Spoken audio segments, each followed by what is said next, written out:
Professor David Lowe is a man of many parts. He is the inaugural director of Deakin University's Alfred Deakin Research Institute. And as head of ADRI, he's also linked to the Alfred Deakin Prime Ministerial Library. It's one of just a few of its type here in Australia.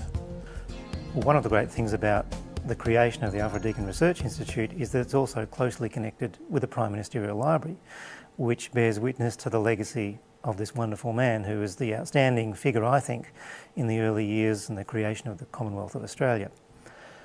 We're lucky to have such a setup because, well, firstly, there aren't many of them in Australia.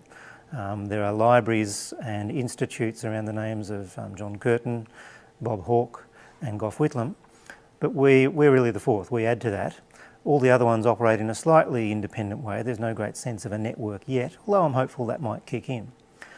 But more generally, Alfred is surely deserving of this. Alfred's love of books and the way in which ideas influenced his thinking, his belief that politics should constantly be injected with new ideas, new thinking, the capacity to inject into policy influences from travels overseas, from books he'd read, a wide range of reading in both English and non-English languages. If anyone warrants the Prime Ministerial Library and the connection of the value of scholarship towards thinking and politics and policy, it's surely Alfred Deakin. So we're very fortunate to have a collection which includes a lot of his own personal books. For example, a series of French books that he read on one of his trips to London. You know, he just took a trunk of books with him, rather, which had him brushing up on his French during that voyage, but also a number of other prayer books, diaries and so on.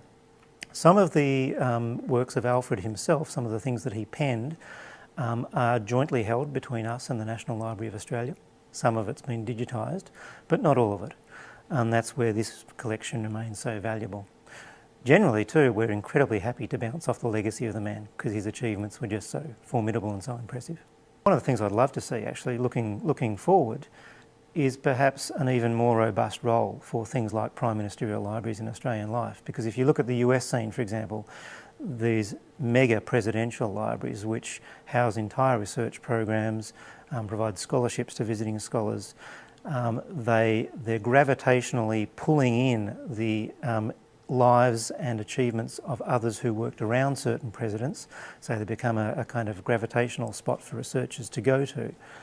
It would be great to see a similar development perhaps occur in Australian life. And whilst we're not there yet, it may be that we're starting something with the Alfred Deakin Prime Ministerial Library. And, you know, Alfred certainly warrants that kind of attention for just how significant his achievements were.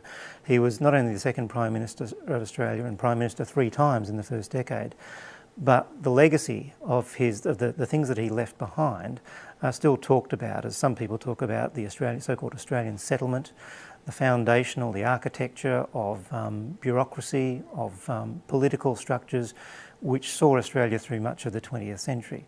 We're talking about things such as the arbitration system, old age pensions, the idea of national service leading to a distinctive Australian armed force, the creation of the Australian Navy, the laying of plans for a transcontinental railway, the Bureau of Meteorology, the High Court and the legal system.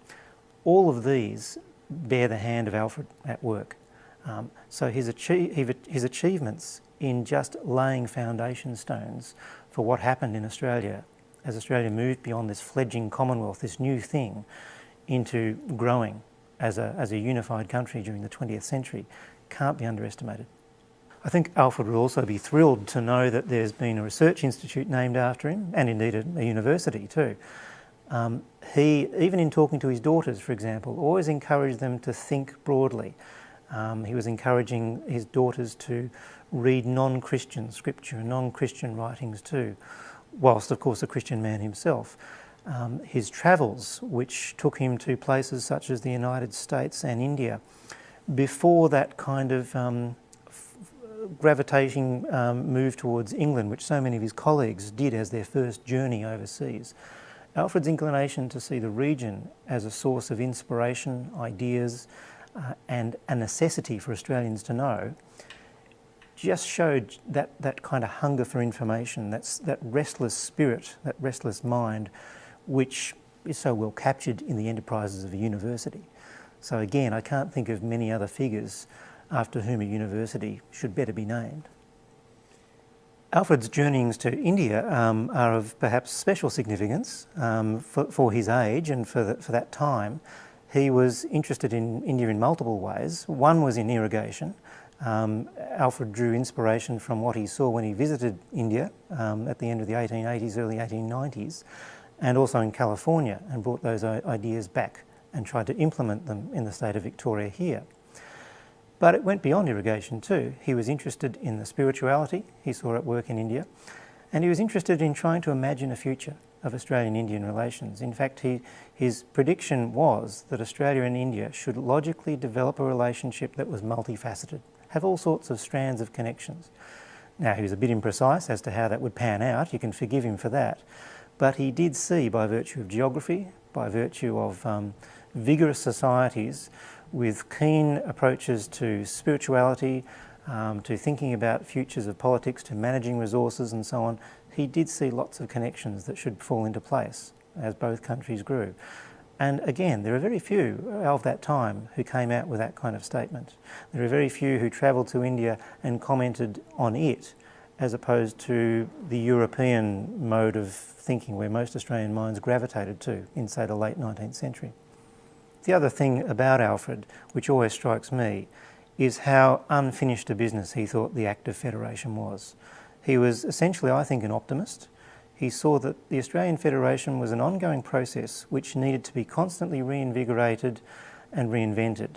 And that's where someone like himself, a politician who would constantly bring new ideas in, borrowed from overseas, grabbed from here and there, was the ideal person to set this in motion.